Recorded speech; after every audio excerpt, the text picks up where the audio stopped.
When most people think of Star Wars warships, they think of the big ones, the Imperial class, the Venator class, but few navies are complete without their support vessels.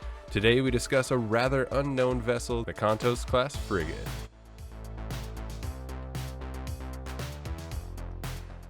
Following up my community post where I asked which topic you would all like to see in a video, the Kontos class ranked bottom, but seeing as we had made videos in the other three, I think it's only right to finish up with this little frigate. So, the Kontos class is quite the unique vessel, as it was made in partnership with both Kuat drive yards and Mitth defense systems, which if you didn't know was in fact a Chiss-run engineering company. If you aren't familiar with the Chiss, just think of Grand Admiral Thrawn. He comes from what is known as the Chiss Ascendancy, a ruling faction within the unknown regions. Now they had designed this frigate for use by the Empire of the Hand. Follow me on a quick tangent as we discuss the Empire of the Hand because they are rather interesting. The Empire of the Hand is strange to say the least. It's established as a shadow empire of Grand Admiral Thrawn, and if there's anything you know about Big Blue, it's that he desperately wants to protect his people from outside threats, whether they ask him to or not, specifically the Yuuzhan Vong, an intergalactic threat to all. So he establishes the Empire of the Hand, which is a network of alliances along the border of wild space and the unknown regions. Grand Admiral Thrawn believed that this Empire of the Hand could work in the shadow as a bulwark against the invading Yuuzhan Vong, which it in fact did, to a degree. Obviously, there's much more to this organization, but I thought it necessary for you to understand why Kuat drive yards and Mitth defense systems were engineering warships for one another. However, we should return to this cool looking frigate. The Kontos class measured in at a length of 546 meters, which is large for what you would classify as a frigate. Typically, frigates are around 200 to 400 meters long. So, if you really wanted to reclass the Kontos, it would more appropriately be labeled as a cruiser. I think it would be a good idea to one day talk about ship classification in the Naxos War Collage, because I think there is a lot of confusion in regards to Star Wars warships. Justified confusion, but confusion nonetheless. Anyways, moving on.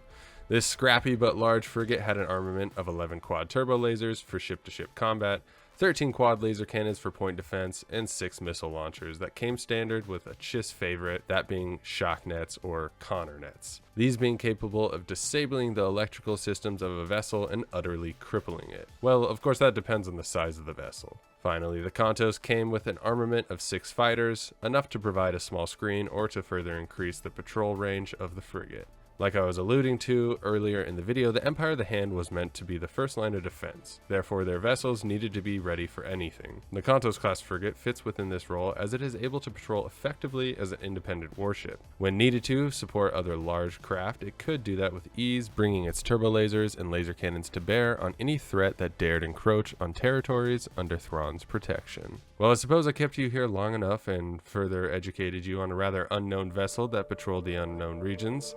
Let me know all your thoughts on this vessel and throw in some other suggestions if you have any. If you haven't, smash the subscribe button and blast a like on the video.